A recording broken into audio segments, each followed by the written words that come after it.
only 2% of people are this temperament, and most of them are men. And Antonio is that temperament, which is like pure sanguine everywhere, high expression, high need, high decision-making energy, but highly collaborative, high emotional energy, but highly, and so it's just everything is at a 10. Yeah, it's some fascinating welcome stuff. to my life. And that's I guess that's the way we start the pod. So awesome, sir. Do you mind praying for us before we start? Please, absolutely. Let's rock and roll. God, thank you for everything that led up to this moment.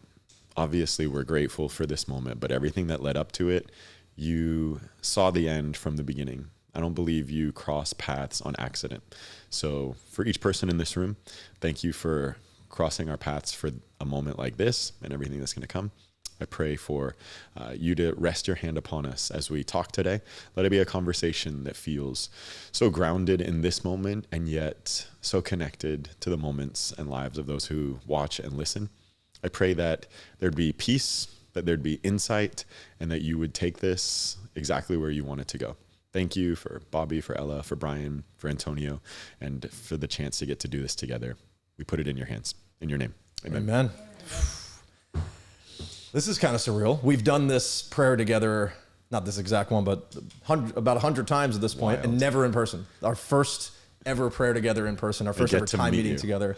3 years of working together, right? It's about 3 years. Been through 20 years of phases in life in those 3 years. And you've been kind of coaching me and pastoring me through it all. Thank you so much for taking the time and coming on in such a beautiful season of life. So it's surreal, man. I'm glad to be here. Thank you for letting me finally meet you in person.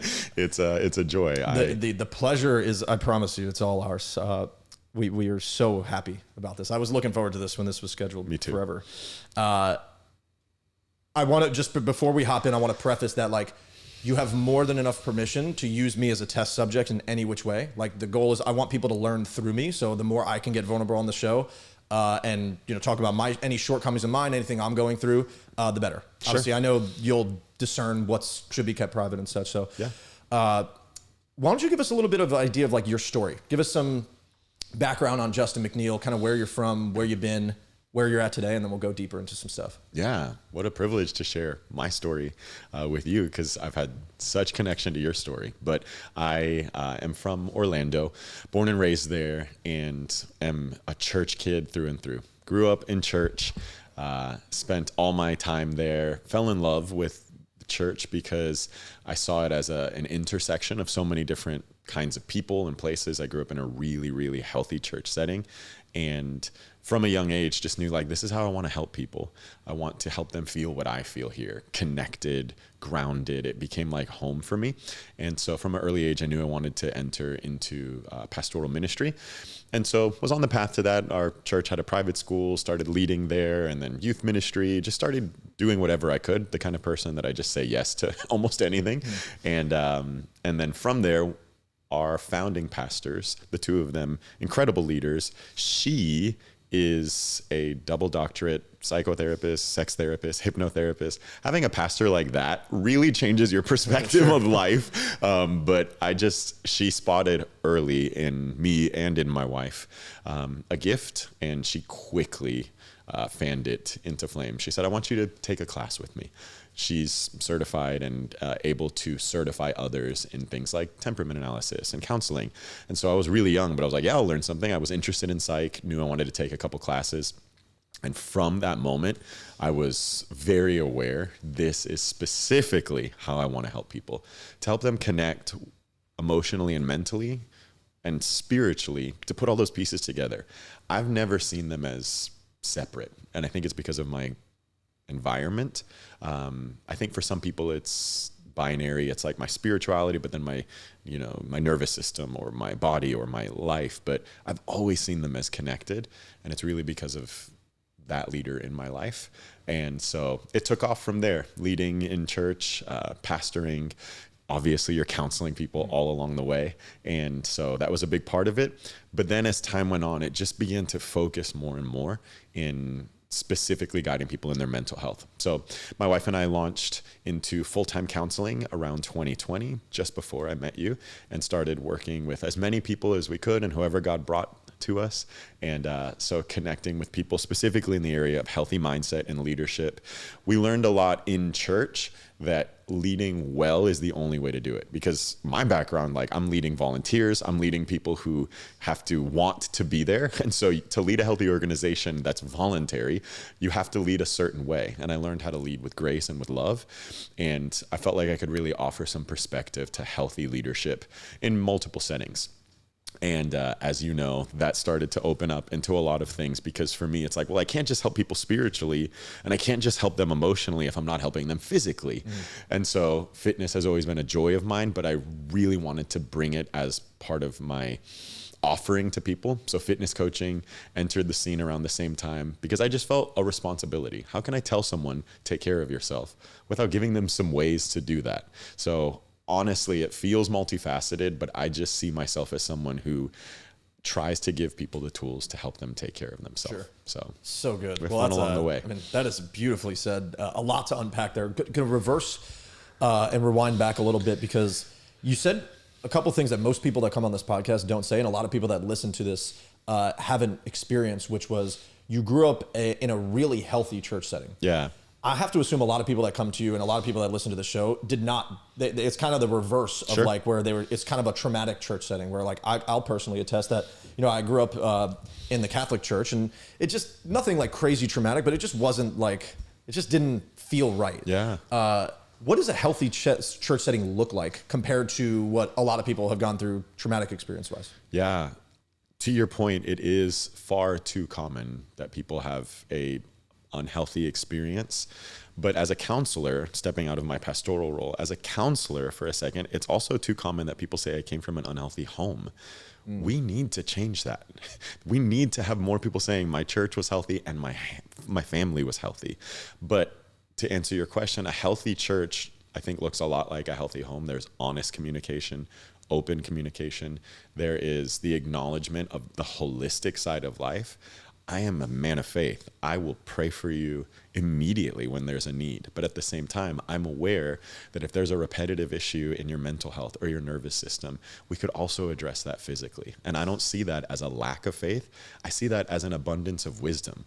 My faith allows me to say, let's talk about some somatic exercise. Let's talk about what's going on in your brain. Let's talk about the trauma that this came from, because I see God in all of that. And that's from my church, and that's why it was healthy. And that's what drew me to folks like yourself, as opposed to like some of the earlier experience that I had in the church, where like it was almost like everyone had to look up to the priest, that there was like this stoic figure that never done anything wrong in their lives. And I'm like, can we talk about all the shit that no one's willing to talk about here? That like every single person's addicted to porn here, or right. We're having issues at home and such. So I just appreciate the perspective of realizing that we're coming together as humans, not these perfect figures.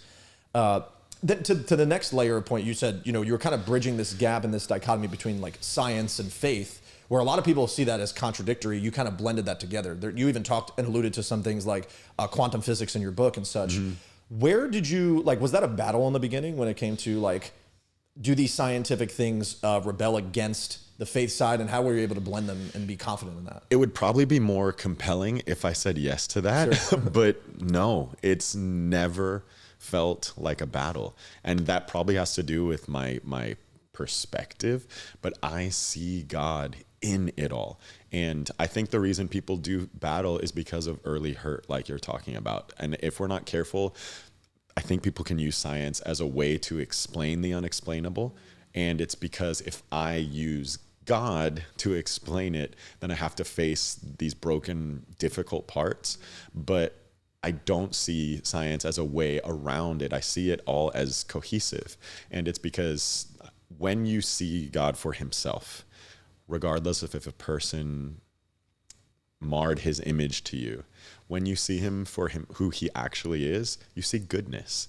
And it makes life make sense too. I don't think we make sense till we understand our source is him. We live and we move in him. And so the more I learned, the more it connected for me. Now, it doesn't mean it wasn't tested. There's many moments where it was tested to its core, but I think it's harder to go through life trying to explain it another way. Sure. Personally. Yeah, that's well said, man. And I want to, if we can highlight those moments like growing up, because obviously, like, you're incredibly secure in what you do. at this point in your life, and I mean, I don't want to speak for you, but maybe fair, I don't know. At least you portray that, right? Like you're onto something here. But prior to that, I know, you're a high performer. So I have to imagine you've battled with anxiety. You've ignored your heart signal in many a times. What are some experiences where, your drive and ambition kind of repelled you away from your faith mission, if any? There's many. Sure. Of course there is. And I think as leaders, we have to talk like this more. I appreciate that you create a setting like this because it does no one any good. I don't think it's just a church problem. I think it's a leadership problem that we pose like we've got it all together. And if you do what I'm telling you, you'll have it all together. None of us have it all together. We're all guessing in some ways. But there are a lot of moments that we're tested. And I think loss is always the thing that shifts our momentum. I think that we have to reconsider a lot when we go through loss. I watched the episode you did with Simon, and that idea of like deep loss and everything getting shaken, it makes us have to look at our core. And I appreciate that this platform gives room for that.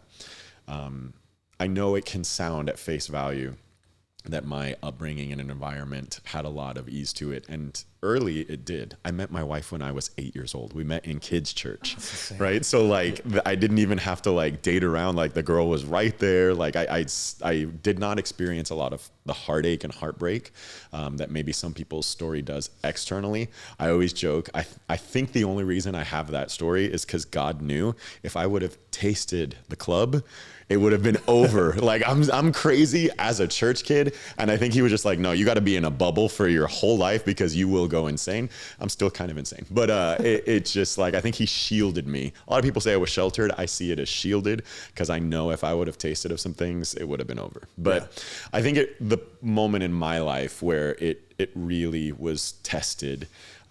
So my best friend growing up, his name was Dave, and he was the youth pastor at our church. And we were the only two like young pastors. I was ordained at 18, which is really young. My leaders had a lot of faith and could see a lot in me that I couldn't see in myself. So I'm grateful for people like that. But he was a couple years older than me. And then everyone else on our team was much older. So he and I naturally were together literally every day. Even through when I was in high school, I was with him every day at his house, playing video games every day. Just the best friend that I had. Far and away the best friend. We connected on such a deep level. And he came to me one day and said that he was feeling ill and had got checked and was diagnosed with cancer. And you don't really compute something like that because he's young, he's vibrant. And to me, it sounded like the beginning of a battle. I'm really competitive. And so when I hear a challenge, I'm like, all right, let's do this. Like, I'm with you. We're going to fight this. But then the more that I heard, it was a very rare form of cancer. He was only the 50th person in history diagnosed with it. And I can remember when he started going to the doctors, he was telling me he was flying here and to this state and to that state. And I started to get the sense like, are they helping him or are they studying him? And I remember the first time I asked myself that, I started to get a sense of like, maybe this isn't just a quick battle we're going to fight. And at that point, it was like he was newlywed to a dear friend of mine. And like, this isn't the picture that I pictured. And he got more and more sick. And I'm the kind of friend that I just want to like do something for you. So there were many, many times where he would like have youth group as our youth pastor and be like, I don't feel good enough to preach 1 minute before service. I'm like, I got you. And I'll preach for you. Whatever you need, I got you. Let's fight this. Let's fix this. And he was given a prognosis of like 6 months, which makes no sense. He's in his early 20s. And he fought for 2 years after that. And every day the prayer was, God, you're going to heal him. God, he's going to beat cancer. And it got so dark and so bleak. But to me, it's like he outlived his prognosis. He's gonna fight this. The whole church is praying. I'm praying. We actually had a healing service where he was in the front of the building receiving prayer and someone next to him was riddled with cancer. And that person was miraculously healed in service, verified by medical records, was riddled with tumors on Friday, came to church Sunday, Monday was cancer-free. How do you have a moment like that with this person who on the outside didn't like fit the bill. They came off a wild life, came to church, got one prayer, healed of cancer. You have a pastor who's been earnestly praying and has his wife, and his wife is pregnant. Like, to me, it doesn't make sense that it wouldn't be some big miracle. And honestly, the whole time I just kept telling myself, like, it's going to happen. It's going to be a miracle. It's just going to get really dark and then it'll turn around, until the night that he died. And I was at his house, at his bedside, looking at my best friend and hearing him say things like, take care of my daughter. And my world started to break, because it doesn't look like this. It's not supposed to be like this. And so for me, that moment when he passed, I walked outside and I can remember thinking, it's a great timing. I had to bring it. No, it's perfect. I can remember walking outside, and that's the first time I'd ever been furious with God, like so angry with him, because it's not supposed to be like this. And that was the moment where I was like, I think I'm done with all of this. I don't know how I can go on from here. And the only thing that kept me was community. I said this recently in a sermon, and I don't know if it made sense to people, but I think I would have walked away if I could have figured out how. But there was just so many people in my life. I couldn't politically figure out how to abandon ship. And I think that's the beauty of community. You need people that are in your face in a way that just won't allow you to abandon. Like, there's too much at stake. So I stayed, and he died, and I took on the youth group because it's what I knew to do. No one asked me to, but like, Justin wants to just be strong and help. I started doing my best to care for his widowed wife and their newborn child that he got to meet, and he would never have even had. The fact that they could even conceive was a miracle through chemo, but he got to meet and hold and know his daughter was a miracle. But I took on the sense of like, I need to protect and provide as much as I could. And honestly, I didn't, other than that one night of anger, I didn't feel, I didn't cry.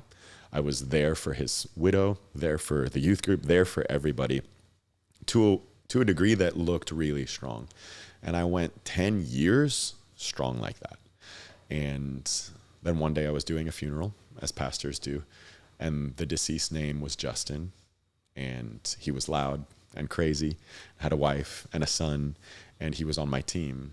And as I'm eulogizing him and talking about Justin's wife and Justin's son and Justin's life, and hearing people talk about how funny he is and all this different stuff, something got triggered so deeply in me.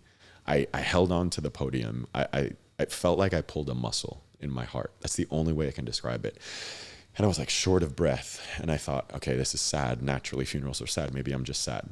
And normally I'm a little down after a funeral. I got in my car and I couldn't breathe. And I called my wife and I said, it was a rough funeral. I'm not okay, but I'll be okay. But I wasn't. And I went home that night and I couldn't fall asleep. And I kept feeling this pain in my chest. I thought it was physical. Maybe I worked out too hard this morning. Something must be wrong.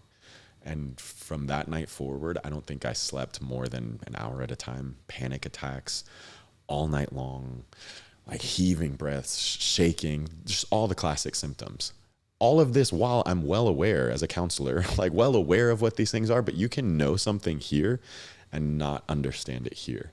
And I'm pastoring and trying to be a husband and a dad. My external posture is strength, but inside I'm falling apart. And the way I kept talking to myself was like, it's too far in the story to fall apart. Like, I'm already at the good part. Everyone has their fall apart story back there, but I'm in the peak. You can't fall apart here. You can't struggle here. And it just got worse and worse, to the degree where I could barely look at my son or talk to my wife. I was just a shell of myself. And the only thing that felt safe was like working. So I was like overworking, like, let me answer emails, let me do things, until it reached a point where I couldn't function anymore. And I sought help like I knew I needed to. And I was like, I know what's happening, but I need to talk about it. And panic disorder was the diagnosis. I knew it was panic disorder, but I couldn't wrap my head around that for myself. And the journey out of that was slow and arduous.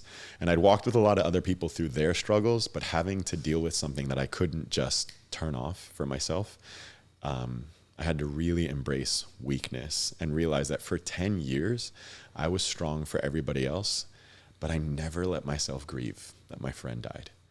I didn't give myself that permission, and my heart was tired of holding that pain in, and I had to let it out. And so for me, that's where all this shifted. I gained a deeper compassion for high performers who are carrying weight under the surface.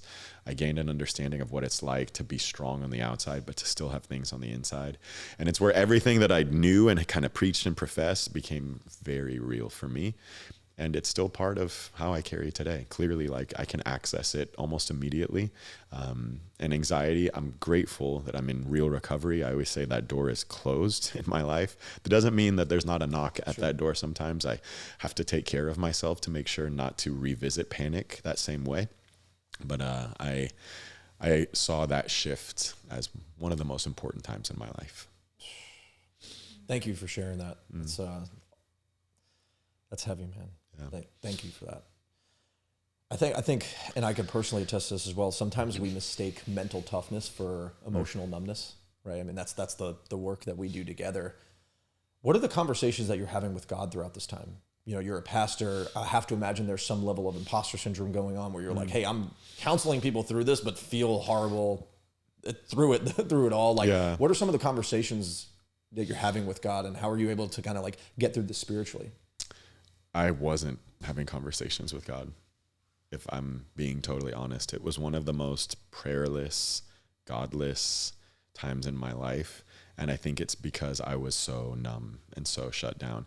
I don't think anxiety is I think anxiety is a symptom of a problem. It is your nervous system sounding every alarm possible that there is a fire. And so if we sound the fire alarm, and we think, oh, let's turn that thing off, we're missing that it's pointing us to the real issue. And that fire within me was an unresolved grief and an unresolved pain and anger. And I was self-containing it. And I was basically like, let me lead my way through it. Let me work my way through it. Let me toughen my way through it. And I didn't give myself the permission to be honest with God, honest with myself. And so I wasn't praying. And that's hard because I was preaching, but I just was like doing my best to get through. And I thought it was a phase that I would get through. But until I was able to put all my titles aside, all my leadership aside, and say, God, I'm hurt. My friend died and I need help. Like, until I was able to lay it bare like that, I was stuck. And when I was able to shift and really bring it to him, it was a cry for help. It was inviting him into the pain. It was allowing myself to like release the lie that I believed, which was Justin has to be strong. It was the first time I let myself accept this verse that I hate, that in our weakness, his strength is made perfect. If I was on the Bible committee, I would not put that one in there. I hate that verse, but it's like, that's the first time I welcomed weakness in, because like, I like to be strong, but my strength was my biggest stumbling block. If that part of my story doesn't allow weakness, what does? You're allowed to be weak when your best friend dies. And I'd never given myself that permission. And so when I finally admitted weakness, I found God, and I found how strong he really is. It's refreshing to know that you're human. Very human, so human. And anything that doesn't look human, it is an old version of me that still comes up, and I'm aware of it, and I try to make people aware of it. But like, when my polished self comes out, it's my flotation device, you know? And sometimes I do feel it like, I just got to get through this moment. Let me smile and be polished. But there's a guy in here who's hanging on for dear life, just like anybody else. And we all have our coping mechanisms. And I don't judge someone who happens to be chaotic. They're drinking and smoking and partying, because you're doing the same thing I'm doing. It's just different flotation devices. I polish and I put it all together, and I can be plastic and robotic, but I'm holding on to, and I'm very human. Ask my wife, ask my son, they'll tell you. we're all just people going through life for the first time. Absolutely. Trying to figure it out, right? Absolutely. You don't strike me as someone that lives with regret, but if you can rewind to those earlier moments and not have to live with 10 years of numbness, what would you have done differently knowing what you know now? I don't understand I understand the poetry when people say they wouldn't change a thing. There's so much I would change because I could have saved myself so much headache and heartache.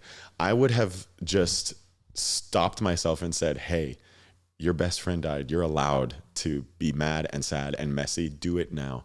Do it now, because you're going to end up doing it later. And it's always better now than later. I would give myself, young Justin, I would give myself the advice that I give people today. I would talk to me then like I've talked to you in these last few years of just like, do it now, be mad, feel it, process it, because it's better out than in. And I wish I would have given myself that permission earlier. Yeah. And to your point, I don't think it ever goes away, right? Like the only way you gain agency over something is to kind of go through it, right? So that's where like, I don't want to get swallowed up in regret, because the only way I could have achieved agency over it is by having gone through it.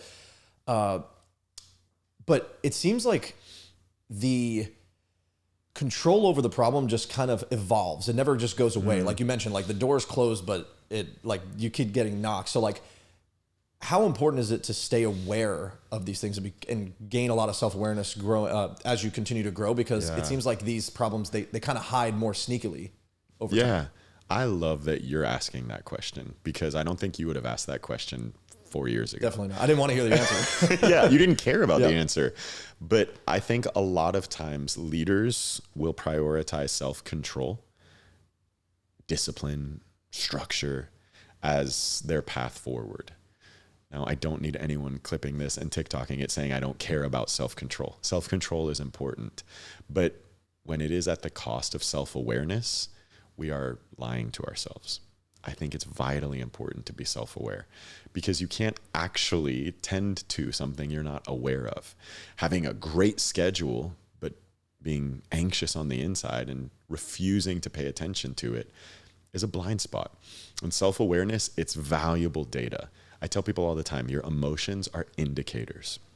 If you're sad, even though we hate being sad, if you're sad, it means that whatever you're sad about matters to you. We don't get sad over something that doesn't matter. You turn on the news, there's crazy stuff all the time. You're not going to shed a tear. But when I talk about my friend, my eyes well up. That is my body telling me this matters to you. And so sadness, if you're aware of it, can be an indicator to value. This is significant in business. What makes you cry? What makes you move? Because that's probably something that you'll be the best pioneer of. When you see something and you say, I can't sit with this as is. What problem do I have to solve? That's what fuels my work. When I see leaders who are dynamic and I can tell they haven't paid attention to themselves, I can't help myself but get in their face and like, hey, are you okay really? Because I know what it's like to be you and fast pace, but not well on the inside. And I'm trying to get in your face the way I wish someone would have for me. And that matters to me. So my sadness fuels my work. Your anger tells you that change is needed. And for some people, anger becomes rage and it becomes destruction, which is a kind of change, but it's not usually the best change. What happens if I take that anger and make it fuel? The kind of thing that makes me say, my body doesn't look the way I want it to look, and I don't like that. Let me go to the gym. Let me eat differently. The government doesn't look the way that I want it to look. Let me affect change as a community leader or a government leader. My finances don't look the way that I want it to look. I'm angry. Let me change something. Instead of punching a hole in the wall, do something with the anger that fuels you. But if we're regularly ignoring those emotions, you're missing your most valuable data.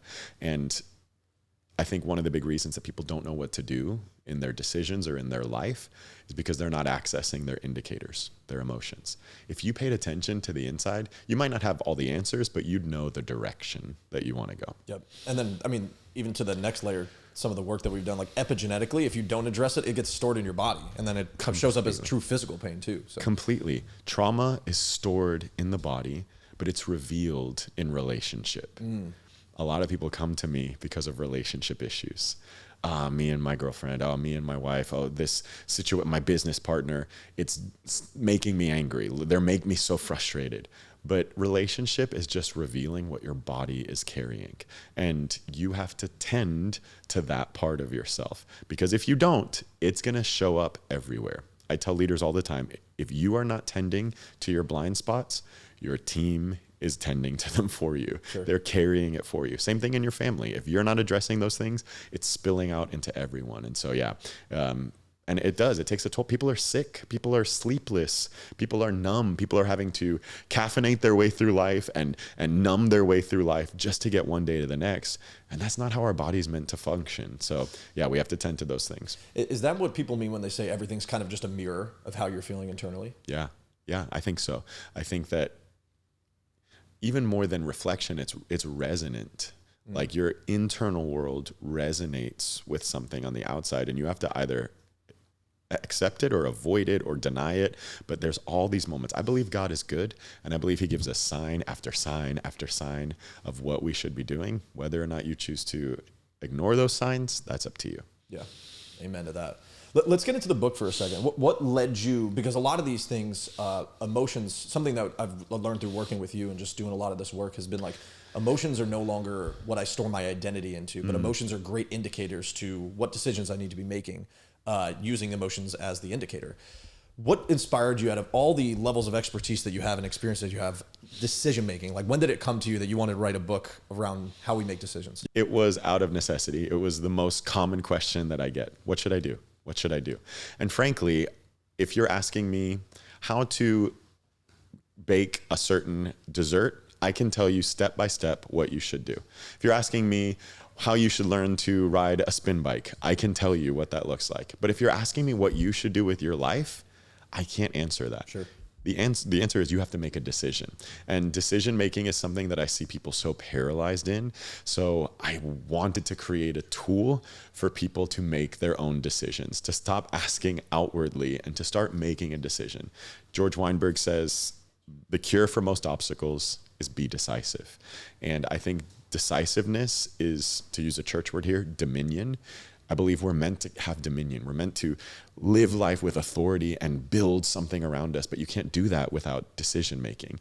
And it's a topic that isn't really focused on because I think as a culture, we would rather sell people something that's going to guide them. I will do it for you rather than empower you to do it for yourself. And that's what the decision code is. My hope is that it's a tool in someone's toolbox that they don't have to ask these questions anymore. And it came to me on a flight, as most things do, because I'm stuck and have to just think. But the whole idea came to me, and I believe it's a God idea that he trusted me with to kind of launch into the world. And now it's really up to him what he does with it. But I wanted to give people something accessible, a tool that they could check within themselves to feel their decisions and to explain what I think science and psychology have discovered, but explain it in a way that is so like accessible that you can take it with you. I think it comes at such a good time in a world where I think there's almost an epidemic of us outsourcing all of our decision making. Yes. Because we almost don't want to own our own decisions, or Right. not willing to take the time and space that it needs to actually like intuitively make your own decisions. Yeah. Super well written and easy to read and understand, where you're taking these complex psychology and science topics and also bringing biblical principles into it and applicable things that you can do. One thing as well is like, if this ever goes sideways, you have something in writing comedy as well, like very good comedic relief in the book as well. It's good stuff, man. Humor is necessary. Life is funny, and if we don't see the humor in it, and I think maybe it's just my life, but I've always been a goofball, and I think we have to laugh. Yeah. We have to. I think that's why we get along so well. So if I could summarize it, like I want to go to like the science part of it, and then get into like the God and the deeper spiritual side of it. So a lot of the framework is based around these three signals that we experience. Yeah. The head signal, the heart signal, and the gut signal. Let's unpack the head signal, and would love to hear your experience, because you said you're predominantly head signal. Secondly, gut and then head. Got it. Okay, cool. So what is the head signal? The head signal is your brain, and it is the center of logic, reason, assessment. It's kind of your executive branch, if you will. And this idea comes from where modern science is. It was only, I think, 4 years ago that I was at a professional workshop with some neuroscience leaders, and the definition of the mind has changed. We've changed what we understand the mind to be. It's no longer just your brain. My favorite definition of the mind is the union between your brain, your heart, and your gut. 3 physical organs in your body, and their relationship is the immaterial essence of your mind. But I love that because I hate abstract concepts. Like when someone says like, I'm working on my mind, what does that mean? Sure. And now that I have a framework, like it's 3 parts of my body, and yet it's their immaterial union. And so your brain, the head signal, it is the epicenter of where all of that comes from. And I think when you're in your head signal, you feel it. Like I watch people furrow their eyebrows and scratch their head, and it's you trying to make sense of life. And it's necessary. The head signal slows us down and reconsiders and cost benefit analysis and risk assessment Testament. Like without it, we're a little foolish, but it can also be a place where we get stuck. Yep. We overthink, we try to rationalize. And so all the signals are blessings and burdens sometimes, but the head signal, it's where our logic lies. Yeah. And you mentioned that in the way that we experience that from a God lens is that we are seeking to understand God in our heads. And I really appreciate you mentioning that part, because I don't think we ask enough tough questions as Christians to seek the truth, at least in my experience. Like my I guess, quote unquote, traumatic experience has been asking these tough questions and basically saying, no, this is just be faithful. Right. That's it. Like, I get it. There's a time for faith, but like, I need faith through understanding as well. What's your thought on that when, it comes to really asking the hard questions? Because it's kind of complex to understand this thing that was written a couple thousand years ago that has been rewritten multiple times and potentially manipulated through history in political settings and such. Like, do you mind expanding a little bit on that? Absolutely. It's hard to trust anything now. Like we see something on the news and we're like, really? Is that true? Like there's a counterpoint for everything. So to be presented with scripture and say that this is the infallible, inerrant word of God, it's a lot to digest. But I am a firm believer that God can handle questions. I think a lot of well-meaning leaders who maybe are not feeling secure in a moment struggle with a question. And I get that. When I'm feeling insecure, I don't want you to ask me about it. But when I'm trying to explain something to you and I don't understand it or I'm not secure in it, my answer is like, don't ask, just listen. And so I think that's probably where it happens. Well-meaning leaders who don't know how to deal with the tension or the gray area. But God can handle our questions. One of my guilty pleasures when I don't know why, I've never said this out loud, only my wife knows this, but when I'm like bored, I just watch like courtroom stuff. Like I love watching trials. I love watching lawyers interview people on the stands. I love watching witnesses. I don't know why. It's super cathartic for me. I just think it's fantastic. The whole setting. I wanted to be a lawyer. I actually had my law school application filled out before I decided to go into ministry. So I don't know, maybe it's like scratches some itch, but you can tell when you're watching someone on the stand if they're guilty by how they handle questions. And when you don't have anything to hide, when you're secure, you can answer a question easily. And that's how I believe God is. When we're angry, we're like, how did my friend die? That was my burning question. I was furious about it. And he wasn't scared of me asking that. In fact, he understands where it's coming from. And I think that we need to have more rooms for questions. I have friends who are brilliant at navigating apologetics and interfaith discussions and all of that. And I respect that. And I think those are people who live from their head signal and have known God here.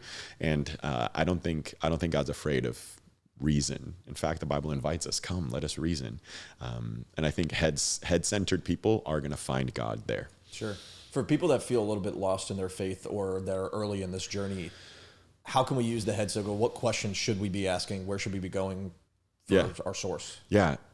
Letting God speak for himself. Let me study scripture actually, because a lot of times, a lot of the confusion or tension comes from kind of this telephone game of, well, I heard this and I heard that.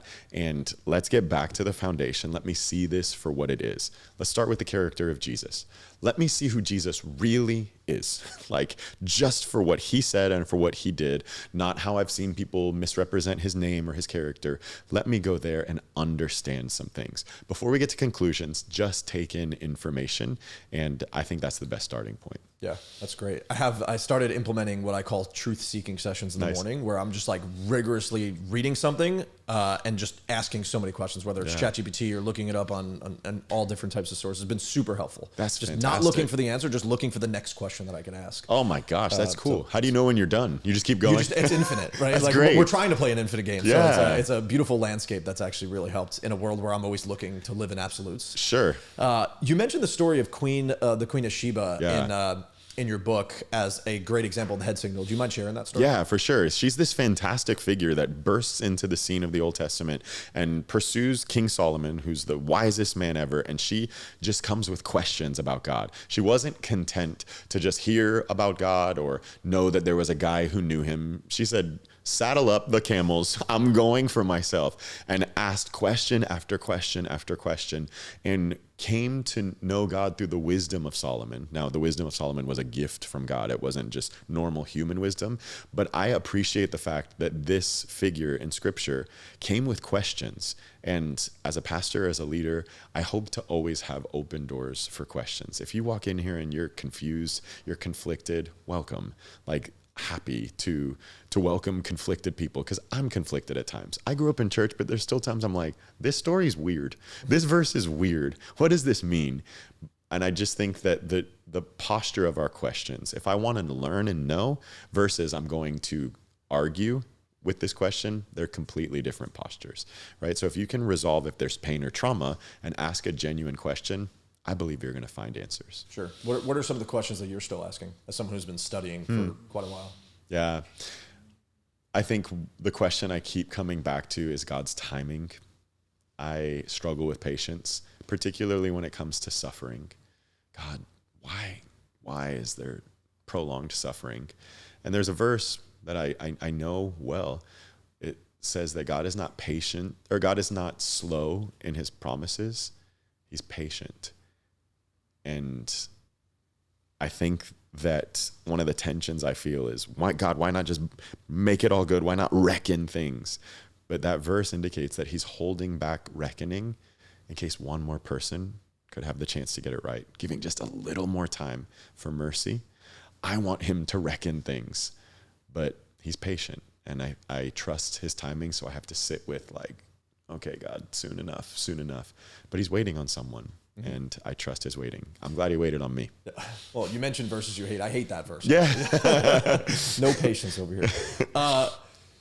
Apathy, when your head is the dominant force in pushing you. Expand on that if you don't mind. Yeah. So in the book, I talk about what happens when we get stuck in one signal, because we're meant to access all three. Granted, we tend to lean on one more than the others, but the goal is to be able to at least access all three. But when you are only in your head, it's the only signal you feel, you lose the passion and motivation in life. Those come from other signals, passion, motivation. The head by itself can tend to be very apathetic. I know brilliant, highly logical people that are disengaged from their life, because life is not just about logic. There's the experience of things. But if you reduce things to just the facts, you drain the beauty out of life. And I know why it happens. It feels powerful. Gosh, if you know a lot, you feel in control. But there is a moment where you got to like throw your hands up on the roller coaster and just like, I don't know where we're going next. Sure. And if you try to pre-plan and pre-predict everything, you become apathetic. And that's the fastest way to burn out, in my opinion, where I'm just doing this because I'm supposed to. I'm just doing this because it makes sense. And apathetic people, it's hard to come out of apathy. It takes a release, a surrender, and a willingness to wrestle with unknowns, to feel instead of think. And if you feel apathetic, it's not the same thing as power. If you feel like I'm in control of everything, then you have to keep being in control. So I don't know. I guess there's an invitation there for apathetic people to go do something unknown. There's times I'm like, you need to just go do something that you're not good at. You need to, I literally told someone one time, a client, I was like, go take a hip hop class. And they laughed, and I was like, the goal is not to be good. The goal is to surrender control for a bit and just see what life feels like when you're not in control. Because most people out here are living life one day to the next, and you are 5 years in the future. You need to see what it feels like to just be carried sometimes. Yeah, that's great. When does it ever make sense to use apathy as like a tool in the tool belt? Like the way that I'm experiencing is like, all right, there's times where we're in a super competitive setting where like I have to kind of let my emotions go, and I like, if I could think the most clearly, I'm on a next level. Totally. Okay. Yeah, I would say that that's a healthy detachment. Sure. And I think it needs to have a beginning and an end, right? So like I'm going into this mode and I know when I'm coming out. But apathy is staying stuck in it perpetually. Got it. So I think there's some traditional views that say like, take your emotions out of your decision making. And while I understand where that comes from, I think to ignore your emotions misses some things. But if we are constantly flooded emotionally and we're not in our head signal, that I think is what you're talking about. Like, let me think clearly here. And that's different from apathy. I think that's wisdom. Yeah, well said. Moving on to the heart side of things. Yeah. Tell us about the heart signal. The heart signal is where emotion and connection reside. There's almost 40,000 neurons in the heart. That's fascinating. Your brain, the things that make your brain, also show up in your heart, right here in the center of your chest. The rhythm of your heart can determine your mood. When you have a regular rhythm, your mood can be positive. When you have irregular heart patterns, it can change your mood. It can lead to depression and anxiety. That's not coming from here. It's coming from right here.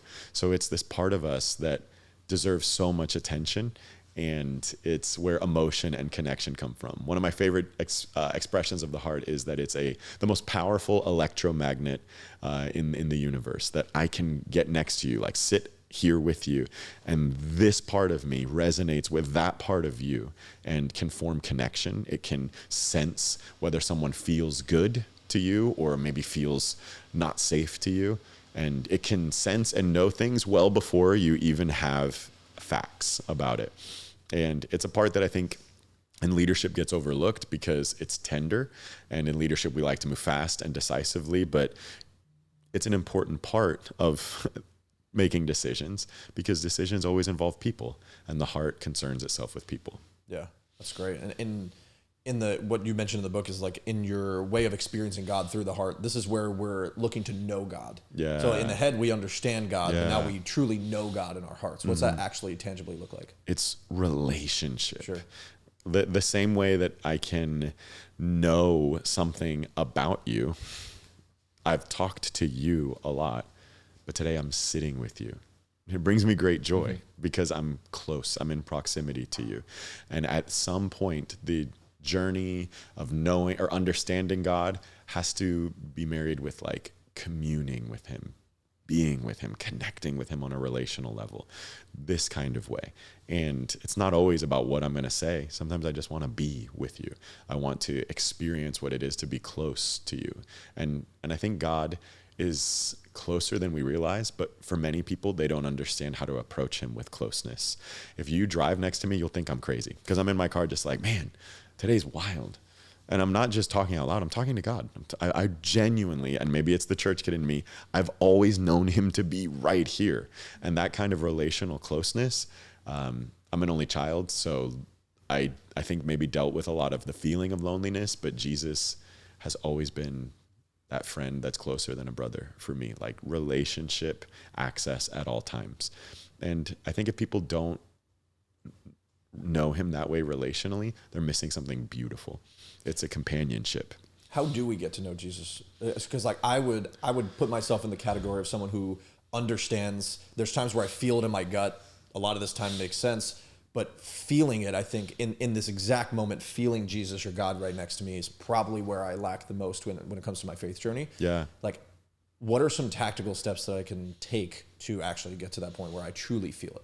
Okay, I'm going to redirect your question because you just asked what are tactical steps. Yeah, that doesn't make sense, right? But that's not part of this discussion. Yeah. It's also not surprising to me that that's where you feel like the struggle, because I think to know Jesus like this, you have to first access your heart. And from our work, that's been probably the area, would you agree, that has been the most out of access, and yet the most important. And watching you go there, watching you start to explore what's really here, that I don't have to have it locked down, that I think your language was, I don't have to have this guard in front. That's the beginning of what we're talking about, because when you can openly access this part of yourself, you can also invite Jesus into it. But I think the problem is people are like, Jesus, I want to know you, but this still feels unsafe. It's like, you got to be able to invite him somewhere. So there's got to be something to work with. And I know it might sound, a little Socratic of me, but you need to know yourself before you're going to know Jesus like that. You have to have a starting point. It's like asking me, how can I get to know a girl on a date? Well, you got to have something to offer. Like you got to start somewhere, and you build connection by offering what you have to what someone else has. And you know, when that moment hits, it's like, do you like Star Wars? No, I don't like Star Wars. Do you like the beach? I love the beach. Oh, me too. And then the connection happens. You got to bring Jesus something and experience connection that way. A personal anecdote that I go back to, I think one of our most impactful sessions, funny enough, was something that we actually did without video. We just did it on, because I was walking or outside at the time. But you had me closing my eyes, and I remember I was sitting at my grandfather's steps on the stoop with AirPods in, and we're talking about like some of the deepest, most emotional work that we could ever do. And we're talking about this guard that's in my heart, and you're walking me through, and we have Jesus with us next to us, and we go to the guard that's like guarding this vault of my heart. And we open it up and it's just empty. There's nothing there. It's almost like I've been lying to myself that it needs to be guarded. And maybe at a time it did through childhood upbringing, which we can get into and such. But walk me through kind of like some of the psychology work that you were doing there. And like, do you mind stepping into that experience with me again? Oh, I'll never forget it. It takes a special kind of client to be willing to go there. So I was so proud of your courage to go there, because for me, I can only go where someone's willing to go. I can't make anything happen. But I'll never forget how poignant it was for you to pay attention to your heart signal, how meaningful it was for you to really explore it, because there was a lot of anxiety. You told me before, like, I don't feel it. I don't know what's there. And yet you kept coming. That's what's crazy. You kept coming back to me like, I want to. And I was like, are you sure? Because you're saying two things like, I don't know, but I want to. And I think that was you were working up the courage and grace on yourself to be able to accept whatever's there. And I don't think we're able to see what we need to see until we're ready to accept it. And you were clearly ready. And so that technique was a technique I love called IFS, Internal Family Systems. I mention it in the opening of my book. It really changed my life. One of my favorite voices on it, Jenna Ramirez, has a great book called Altogether You. And she talks about drawing near or moving toward different parts of us. So technically what I was doing was inviting you to move toward a part of you in your internal family system that was exiled. The exile is usually the pain-bearing part of us. And we have a lot of protectors and managers inside of us. These are all terms from IFS. And your protector was that guard, that part of you that wants to perform and keep things good. Because as long as I do it right, I don't have to feel this thing. You also have some firefighters, parts of us that are just like, when my pain is too great, it's going to take over. Pain avoidance, pleasure seeking, like, forget it. Throw away the manager and me. I just want to deal with my pain in another way. But the goal was to move toward that exiled part. And when you did, it was truly inspiring. I remember you saying, like, there's nothing. And to be honest, as a provider, I was like, there's nothing. I was hoping there was going to be like some big revelation. But my goal always as a provider is go with you where you're going. And I was like, I bet your young self is there, right? Your 5-year-old self. I thought we were going to find some answer or some repressed memory.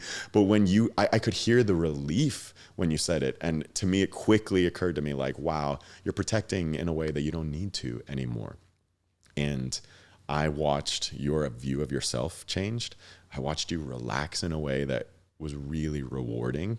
And that doesn't mean you don't still have hustle, but like I noticed the shift in you when you realized I'm safe. And I think that's what happened that day. Yeah, I think it was this, I unlatched from this desire to be perfect. I think a reason why my heart didn't want to go there, or maybe my head or my gut didn't want to go to there, because I don't know if I was going to be able to pinpoint exactly like the perfect answer of what you were looking for. Sure. And I was like, you know what?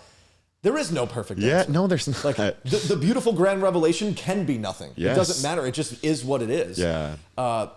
A thing that I want to unpack, because you talked about the multiple parts of ourselves. I sent a voice note in my notes in anticipation of this, and I was thinking about going into it. Part of me wanted to, part of me didn't. And this Here is we like, are. So like part of me thinking through reading your book and looking through decisions, right?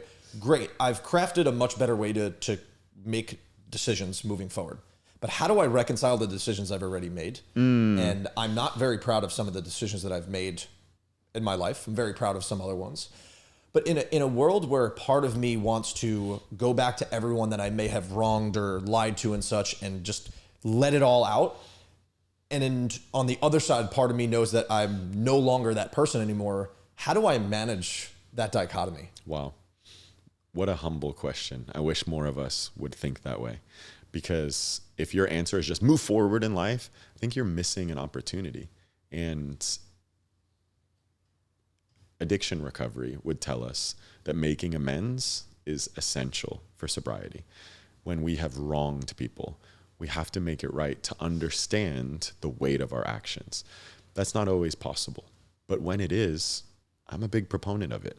If you feel a responsibility to go apologize for something, it's never too late to do the right thing. And so as long as it's not shame-based, like if you're doing it as some kind of woe is me, I'm trash thing, that's not the point. It's to go make it right. I see what I did and I'm sorry. I can't change it, but I feel remorse. I think that if that's in your heart to do with someone, it's probably worth following.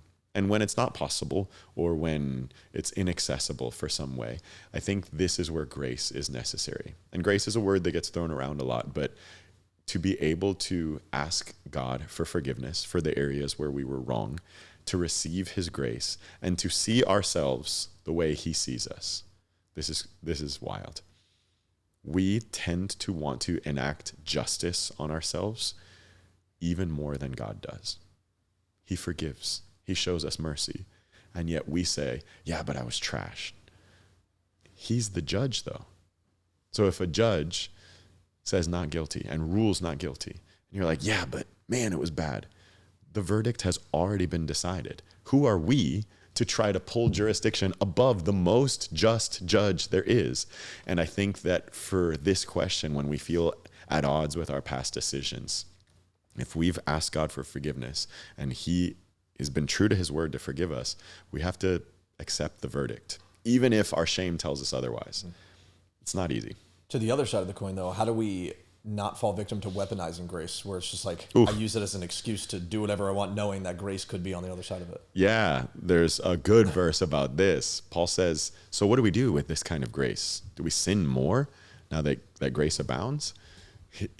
He writes like, no. He the way he uses the language, it's almost like, heck no. Like, no, that's not the point. If that's how you use grace, you don't understand grace.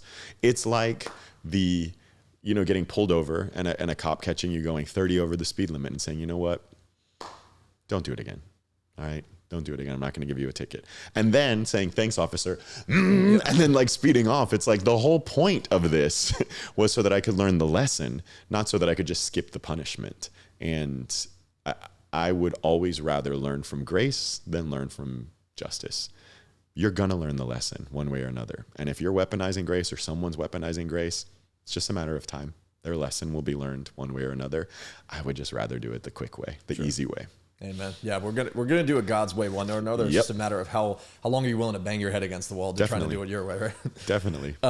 You mentioned the story of the woman who washed Jesus' feet as an example of someone who is great at a great example of the heart signal. Yeah, she made no sense in that moment.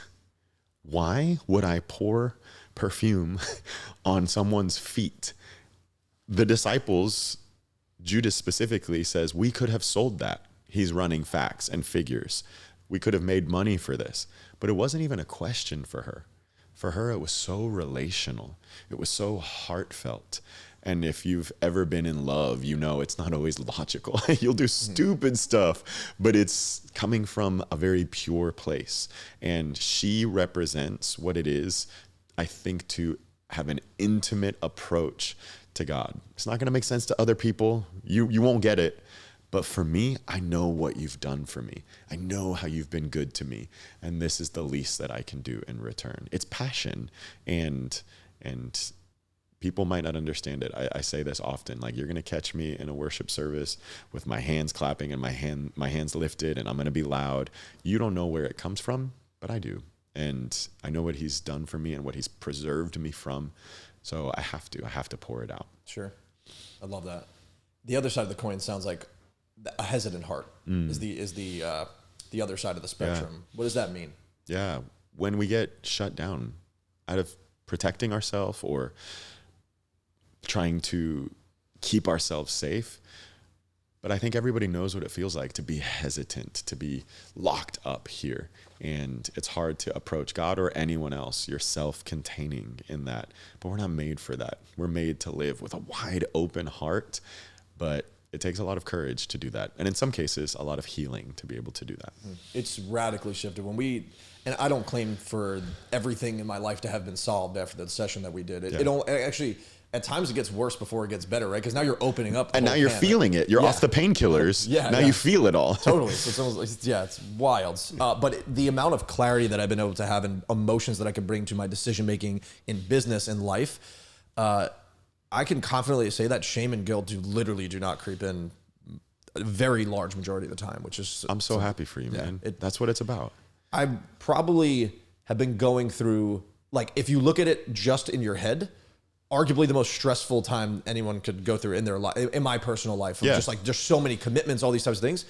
I feel so calm and just like clear through it all. And it feels like such flow. Yeah. And that's just been able to access kind of this 3-headed thing of heart, head, gut, and kind of having them all in unison almost. Yeah. And this is how then you'll be able to better connect with others. When you're calm and regulated, you can show up for others better. When you have space for your emotions, you have space for other people's.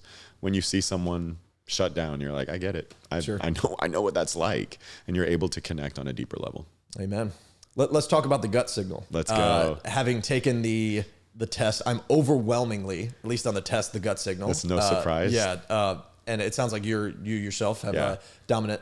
I wonder, my question before we go into it, am I John in the example of the book? Yes. Okay. I was like, I told him he could use my real name, but I have to imagine I'm John in the book. Hi, John. Nice to meet you. What is the gut signal? The gut signal is action. It's motivation. It is movement without reason or emotion. It's just like, I'm doing it. I don't even know why. I just know I have to. And it is the engine of decision making. I am an activator. I'm gut, head, and then heart. My legs will be moving before I've even made a plan. I just know I gotta move. When I see an opportunity, I know that's for me. And my wife is a much more strategic thinker, and she's like, hold on, what's the plan? I don't know. I'm moving. I love that part of how I operate. And I love being around people like that. We make a mess sometimes, but I just think it's amazing because it brings movement, it brings motivation, and it is the ability to know before you know. Yeah, that's so good. So talk about the example of John, some of the work that we've done. How's that kind of shown up in my life and how the work that we've done too? Sure. Use the fact that I'm more gut dominant as a tool and as a great value add to my life as opposed to detrimental. Yeah. Well, when you first came to me, you were all movement. Your life still looks like that, but dude, you were nonstop. And everything was action-based. And it was very apparent to me when we started talking how little you were accessing the other parts of you. In fact, it was in your language sometimes. You were saying like, I don't know why. I don't know why, but this. I don't know why, but that. Or I'm busy. Or like your cadence of speech was faster back then. Everything was urgent. And that's what it looks like to be stuck in your gut signal, because everything is impulse based, because the gut is where our impulse comes from. I have to do this. So impulsiveness is one of the weaknesses that can happen there, but you are responding and reacting to life, and it makes for great results. Like gut dominant people, they're going to get things done, but they have no idea why or how, and they can't make sense of life. And so working with you had a lot to do with slowing down. I made the choice in sessions to talk slower than I normally do. I made the choice to ask you questions that were very open-ended because you loved yes or no questions. Let's move on. And I tried to pause you and hope that you would start to feel. And it took some time, but yeah, that you came to me like wheels turning. And I understood it because I'm that way too. And some call it being gut dominant. I call it just being from New York. Yeah, there we go. That's great. Part of it. But like, people like from the Northeast or such, and there's people with this type of temperament that beat to a different drum, and it serves us really well in a lot of areas. But if you don't have someone or some level of intuition to kind of start calculating, the messes start to really pile up. Totally. Right? Like you can kind of get through some of the messes because what you're doing is so big that like some of the crap that falls off is okay. But sadly, there's been a lot of collateral damage that I didn't tend to in my life. So. Well, one of your biggest, I think, problems was your capacity. You have this huge capacity that was enabling you to keep doing that. And I think for high performers, this is one of the problems is I can. But just because you can doesn't mean you should. You were on a fast track to perpetually ignoring your heart, your emotions, your story, because you were building, and you were building well. If you weren't so good at it, you probably would have hit a brick wall, but you were efficient, but that's not the same as healthy. And so it took a lot of, I think, of space and time and courage for you to say, okay, let me adjust, let me slow down. And I remember, it's funny, like us talking like this, because I go into sessions being who I know I need to be for you in those moments. But outside of it, I'll remember the day when you told me, like, all right, I blocked some times on my calendar. I was like, okay, I'm happy for that choice for you. It sounds like you wanted to do that. I logged off the Zoom and I was like, yes, like he's doing something a different way. Like you made time for yourself, you guarded space, and you went slow. And watching that shift was cool because I was like, maybe 10 paces ahead of you myself. I was just blocking time for myself to do the same thing. It's not a bad thing to slow down. Your speed and your gift, it's great, but I'd rather you have it on demand rather than it being stuck in that gear all the time. Yep. And the shift has really been around like longevity and sustainability as opposed to how fast can I obtain something now. Absolutely. Especially when I hit that revelation probably like a year ago where like I obtained everything that I was looking to obtain, at least in my head, what I thought success was like. And I was like so empty. I'm like, okay, this is not what we were looking for. Let's slow down. And like what I'm actually looking for is to be able to like sit on the couch or play Legos and be guilt free. That's really all. Like success to me looks like building Legos and reading fiction books without any guilt that I'm not working. Your Legos are great, by the way. They look fantastic. But this is hot off the presses. This is the stuff I'm thinking about presently. I've been saying to myself a lot lately, there's no bonus points for doing it the hardest way or doing it the fastest way. And I want to pause there because I know that challenges some ideas. But I would invite people who are in that overdrive to look a little deeper. I got to do it now, and I got to do it the hardest way. I got to make it happen. Sometimes it's like, because that's going to make me the money, or that's going to put me in front of people. But that's competitiveness, and beneath it is scarcity. That if I don't do it now, the fastest way and the most challenging way, or whatever it is, that I'm going to miss the chance or miss the opportunity. Scarcity is one of the most illogical states of being that we can enter. You don't think straight when you feel like this is my only chance. There will be more money to be made. There will be more doors to open. Are you so insecure in yourself that you wouldn't bet on yourself for tomorrow and the next day and the next day? And this is only for gut dominant people. I would speak differently to someone who's overthinking. But to people who feel like I got to now or else, there's abundance in life. You have so many opportunities. And if taking a morning for yourself means that you miss one chance, you have 10 others. And being honest with yourself about that is key, because gut dominant people think it's this or nothing. And that's going to run us into the ground. Do you think most men, I'll speak for men, do you think most men have to pretty much proverbially put their hand on the stove to learn that lesson? I hope not. I hope not. Maybe anecdotally that's true, but I think platforms like this hopefully will help people catch it easier, or they learn it easier, not as drastically, not as dramatically. It's like, oh, I learned quick. I didn't rest my hand on the stove. I touched it, and that's all I need. The feedback loop can be a lot quicker with mentorship and podcasts and such. Something that you had me dying laughing in the book is your hangriness and how that like shows up in the gut. I feel the same exact way. Expand on that, because that's like a tangible way of like your gut showing up in your life. Very real. Like my wife always has something to eat in her purse because it's for her good. That if she gives me food, I'm like, I'll say yes to things differently than if she's like, can we go here? I'm like, no. Can we go to Target? The answer is always no. When my wife asks, but if I have food, I'm like, yeah, let's go. But our body changes when it's in a state of hunger. Blood pressure drops, blood sugar drops, and it affects your mood. And if we're not taking care of ourselves, which this might sound like 101 stuff, but we lose our base 101 knowledge when we get into high performance. It's like, oh, I got meetings all day. I'm not going to eat, or I'll eat later. What? Excuse me? You are setting yourself up to be in the worst possible state for those meetings. Well, I don't have time to eat. That makes no sense. These are the things that help you be in your elite performance. And for me, it was a big realization. I was like, I got to take care of myself. This is my strongest signal. It's my loudest signal, and I have to tend to it. Interestingly enough, it's also where my biggest struggles come from.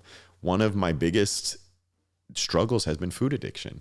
And it's something that gets really easily looked over because we all eat. And it's kind of easy to talk about it. It's like, yeah, I have a food addiction. But I have used food so many times to cope in ways that I should have done in a healthier way. And the problem is fitness has always covered it up. So I've been able to just move a lot and kind of like it all balances out. But my gut craves comfort and it craves ease, and it's the only thing that I used to do. Overeating and binge eating were the only things that I did to soothe myself. It was like the only nice thing I did for myself. Yeah. But binging isn't actually that nice. It just feels nice. And so I think there's something to it, if I were to expand the work, that your signals will often drive you to things to feel better, but you have to actually be better, not just feel better. Yeah. And like, I don't claim to know all the science around it, but I just know that like, this is more of like my boy math equation that I created. Like the more locked in I am when it comes to eating correct, eating right, and just staying clean on that side, the better in clarity my decision making is. Absolutely.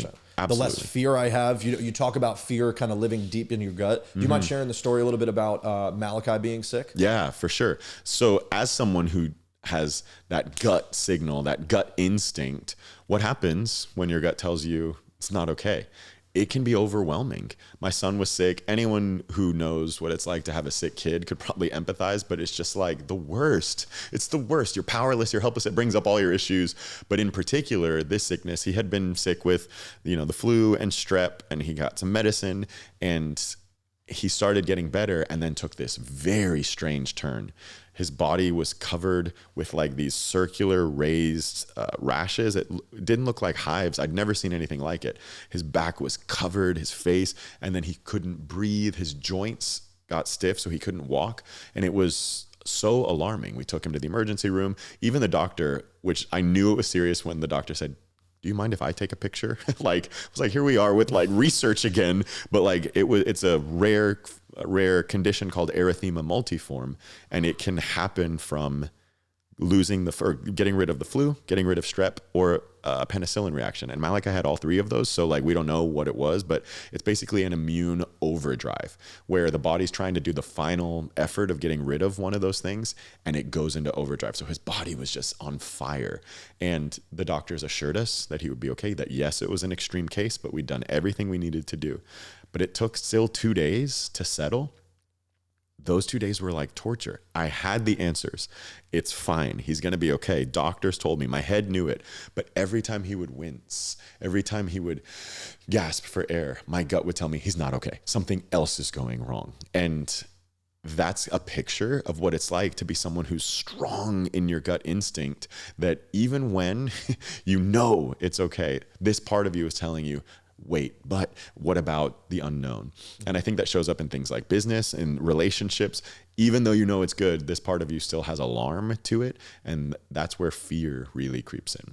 Do you think no matter how healthy you create how healthy your gut is and how well-rounded you are in this, with around all the signals, do you think you'll always be fearful around something as serious as that? Like, just as a parent. Like, yeah, any parent would be lying if we said, no, I'm good. Sure. I think it's recognizing that it is fear, awareness that it is fear. This is my fear talking because I love this kid and I can't do anything about it. His condition right now.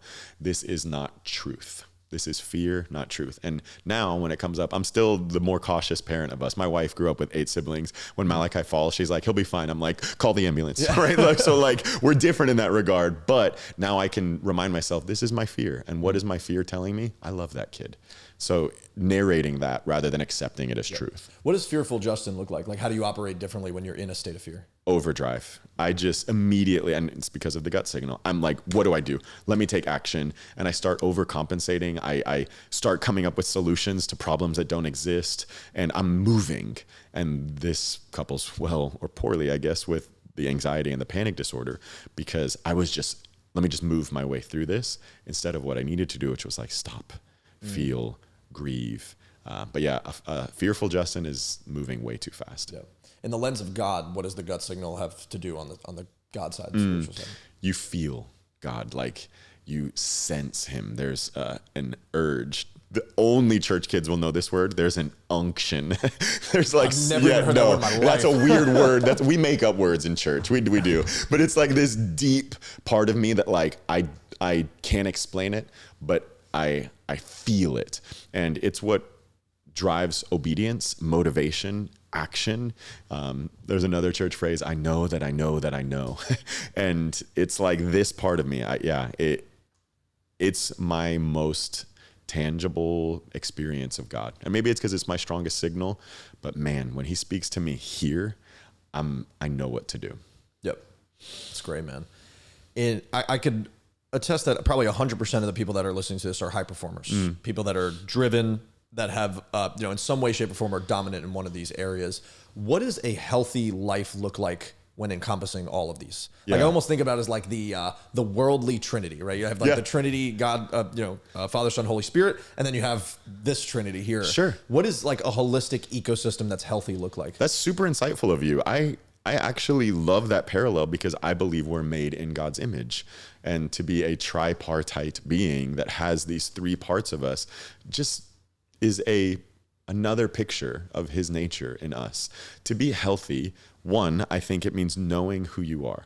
We're not going to change your signals or how they operate. We're not going to change that you and I are gut first and that we want to say, let's go to everything that people say to us. So that's there. But knowing that about yourself can allow you to temper it when it's needed. And also being aware of what's less accessible in you naturally. For me, it's my heart signal. The last thing I do is feel. I move first, or I act first, I think second, and I feel last. And so when I'm approaching big decisions, that's where I have to say, okay, I already know what I'm doing and I've thought about it, but how do I feel? Wait, that takes me a day or two. I need to make sense of that. I think healthy looks like accessing them all. Yeah, that's great. And in conjunction with that, how do we hear from God? So I've read a book called Conversations with God, which is a great book. And like you can hear from God in multiple different ways. How important is it to create enough stillness in your life to actually feel these things? Because that was, I think, a huge part of why I couldn't really feel anything, is because I didn't have a second to stop. I wasn't willing to just sit down. The hardest thing I've ever had to do, like I've run a marathon that was too hard. The harder thing is sitting and fucking breathing, excuse my language, but breathing for 10 minutes on a couch. That must have been really hard. Yes. It is. Stillness is vital, but there's so much to why stillness was so hard for you. It's not just your temperament. It's not just your gut signal. It's your nervous system telling you that I have to keep moving to keep myself safe. And that's a lot of high performers. The reason that high performers perform so highly is because their nervous system tells them they have to. And that's part of the strength. It's part of the superpower, but it's almost always connected to something traumatic. And I wish that weren't true, but our superpower does come from some origin story. And so what makes you great at what you do, Antonio, was the exact thing that was making it hard to hear God. And so how do I reconcile that? I have to stop being me? No, you pause the pace for a deeper reason. I'll never forget this. I was in a session with my counselor and we were getting close to an area in my heart very similarly. And I was like, I don't want to go here. I don't want to go here. I'm a bad client too, because I know what you're doing. And so I was like crying and angry. And I said to him, I was like, wait, if we go here, I'm afraid. He was like, what are you afraid of? And I was like, I said, if this heals, I'm afraid I'll lose my edge, because this is where all my grit comes from. This is what makes me Justin. This is how I push. Like, I know it's pain, but I use it so well. And I'm afraid if it heals, I lose the parts of me that I love most. And he just stayed quiet for a second. And I stayed quiet and I was like, dang, that's not good, is it? And he's like, no, I understand. You've done something great with it. You've made something of it. And then he said what he always says to me. He said, but don't you have two hands? Isn't there a way to hold what you've done with it while also receiving healing for it? Like, you don't have to throw it away. Can't you keep the edge, but desire healing for you? And he was saying for that young kid. And I was like, I think there is. And at this point in my life, I can say with confidence that there is a way to heal, but not lose your edge. I can keep the superpower, but heal the origin story. Yeah, amen to that. Can confidently attest to it. I want to talk about, in context of the work that we do, and a large portion of my motivation when I first started working with you, it's shifted a lot now, has been like, how do I not be like my dad? It was like, I have to imagine a lot of people here relate. Like there's like this external motivation of just like, I grew up this way and I don't want my children to have experiences and this stuff. And me and my dad have a great relationship, but it's safe to say it's been rocky over time. Yeah. I feel like a lot of the stuff that I did in my life was just to gain approval of my dad. And that led to a lot of these addictions, that led to me not even looking for God or just not even worrying about my head, heart, or gut. That's just never a thing for me. Because that was like, just, you were considered, like, in the words of my dad, you were just a bitch if you just like experienced that. Right. Can we talk about that for a second? I don't even know what question I have, but like I would just. But living under that, from the biologically the most influential voice in your life, whether or not the relationship was healthy or felt good to you, there's no way to express how influential those relationships are.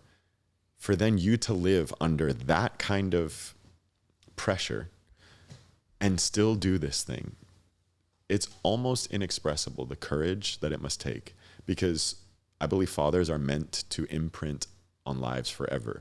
And so maybe I'm wrong, but I have to imagine there's still a tiny, tiny, tiny part of you that could go right back to that feeling of like, don't do this. Don't do it like this, because he imprinted on you, and not in a way that serves you long term and you're healing and aiming to go about it differently. But those relationships matter.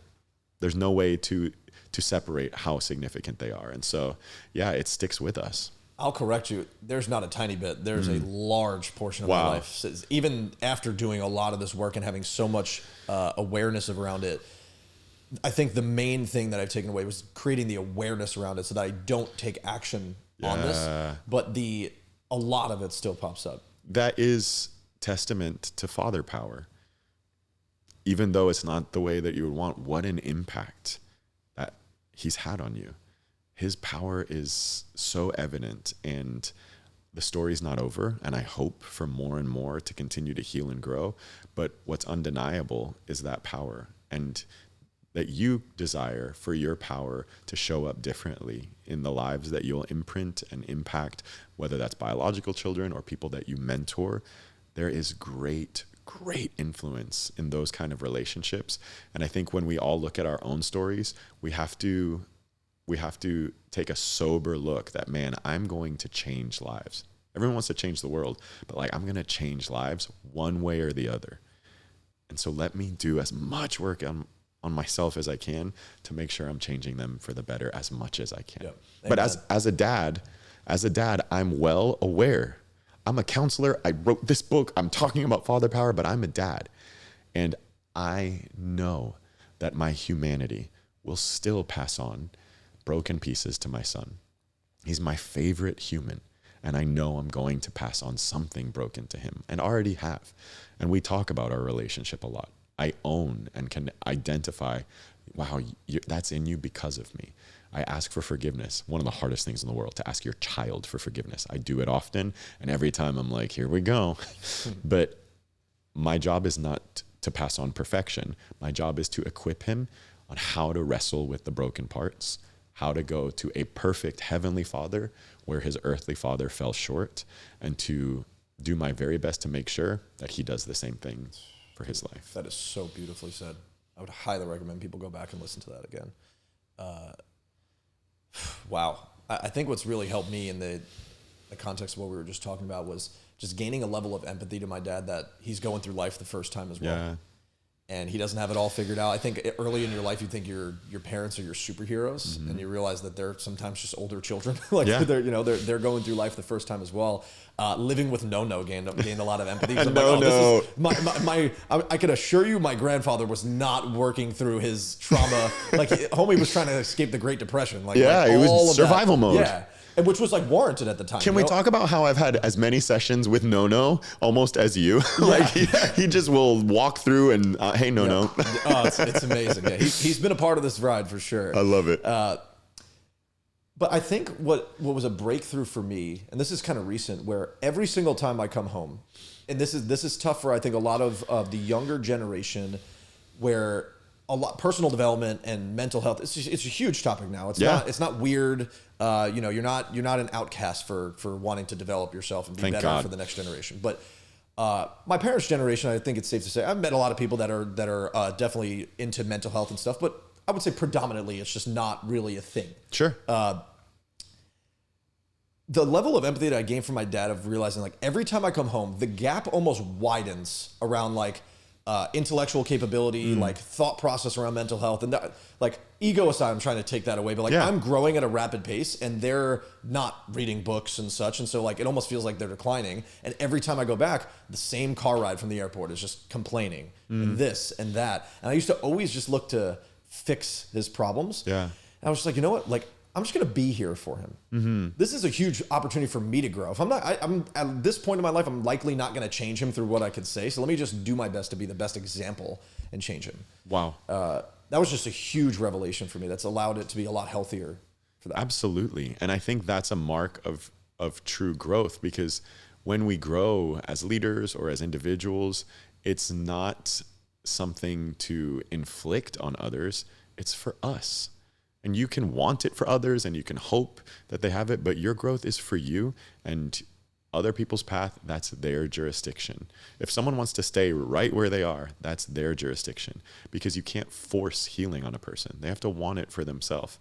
And maybe they're in survival mode. Maybe they're protecting themselves, but that is their right to do. And as a professional, I always try to dignify someone's right to their own emotional state. If you want to be immature, that's your right. You do what you want. Now, we'll talk about the cost, but you can't inflict just because I've grown, I expect others to. Because you got something else you don't know that someone's probably looking at you like, man, he's still doing that. And it's like, I want grace. I want patience. I want compassion. So I'm going to do unto others as I would hope they would do to me. Does it ever upset you that we can't have much of an influence over, like, you know, other than like us leading as an example, does it ever upset you that like you can want the most for someone and they just won't change? You're asking a pastor, counselor, and fitness coach if it upsets me that I can't change people. Absolutely. I have that frustration in me, accessible at any moment. Just do what I tell you. Like, just do what I'm saying. But it doesn't work that way, because that is external control. And that's not where real healing happens. Real healing happens when you reclaim your agency and you use your agency for healing. I'm going to do what I need to do for me. It is taking care of myself. But man, I get frustrated all the time. Nothing gets me more when I know someone's lying to me. When a client is sitting there lying and I'm like, this is a waste. This is a waste of everything. But it's not my job to manage you. It's my job to resource you. And yeah, it's frustrating, but I do it too. I'm like, I hear what I should do and then I don't do it. That was going to be one of my last questions, is like, having known you for as long as I do, and blessed that we actually get to meet in person. And I do genuinely believe that we're going to have a lot more in-person interaction. Please. What actually gets you mad? Like where would I see, if I'm around you enough, where would I see Justin be upset? Losing a board game. It gets like I don't lose for that reason. Yeah. It can get pretty heated. I'm super competitive, so I hate losing. But anger is actually the emotion that is the hardest for me to access. That has a lot to do with my story. So I've learned to start accessing it more. But one thing that does send it off is victimization. When I see someone else wronged in some way, it is very, very upsetting to me. And again, that part of me that just wants to move, like I'll do whatever I need. It can get pretty intense, but the more frequent one is losing stuff. I hate it.